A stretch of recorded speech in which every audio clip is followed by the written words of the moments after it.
अस्सलाम वालेकुम नाज़रीन, मैं हूं आपकी मेज़बान आमना मजीद और आप देख रहे हैं डेली मुमताज़ डिजिटल। पीटीआई की इंतखाबी मिशन रिपोर्ट की रिहाई का मुतालबा पाकिस्तान तहरीक इंसाफ की क़यादत का मौक़िफ़ है कि 2024 के आम इंतखाबात पर बैनुल अक़वामी मुशाहिदती मिशन की रिपोर्ट को तवील अरसे से राज में रखा जा रहा है, जिससे न सिर्फ पार्टी के लिए बल्कि पूरे जमहूरी निज़ाम के लिए एक बड़ा सवाल पैदा हो गया है।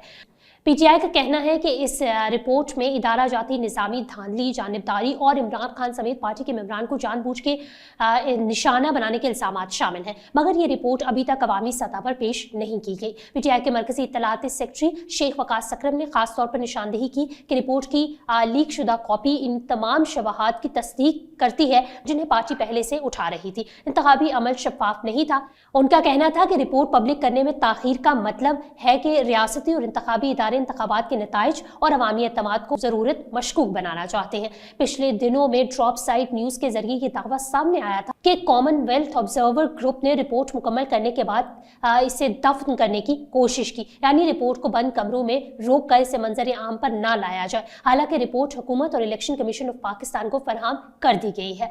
COG ने खुद इस चीज का ऐलान किया कि रिपोर्ट महीने के आखिर तक अवाम के सामने पेश की जाएगी। साबिक मुआवने वजीर आजम जुल्फी बुखारी ने सवाल उठाया कि अगर रिपोर्ट मुकम्मल हो चुकी है तो उसे छुपा कर क्यों रखा गया है? क्या इलेक्शन कमीशन और दीगर रियासती इदारे मुदाखलत और दबाव का शिकार है? उनका कहना था कि इस मामले में शफाफियत और जवाबदेही जरूरी है ताकि अवाम को मालूम हो कि इंतखाबात वाकई आज़ाद और मुनसफाना है।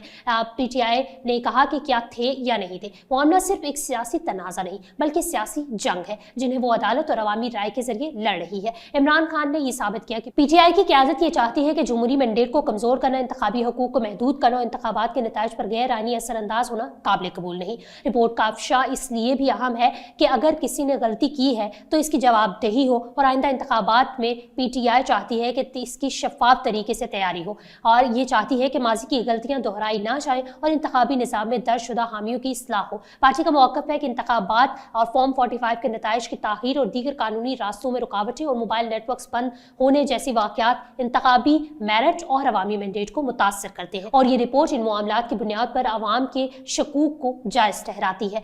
PTI अवाम से अपील कर रही है कि वो इस रिपोर्ट के अफशा पर तवज्जो दें, इसकी कोशिश करें ताकि जमहूरियत की बिका मुमकिन हो सके। पार्टी का यकीन है कि शफाफ इंतखाबात ही अवामी एतमाद बहाल करने का जरिया है। अगर ये रिपोर्ट अभी तक आम ना की गई तो ये मज़ाहिर है कि ताकत और इक़्तिदार के बाज़ हल्के इंतखाबी नताइज को कंट्रोल करने की कोशिश कर रहे हैं। PTI अपने मौक़िफ़ को अवामी सतह पर मजबूती से पेश करे और कानूनी और आइनी हकूक़ की हिफाजत के लिए हमा वक्त तैयार रहे। इस हवाले से अगर आप कुछ कहना चाहते हैं तो कमेंट सेक्शन में ज़रूर कहिएगा। आमना मजीद को इजाज़त दीजिए। अल्लाह हाफ़िज़।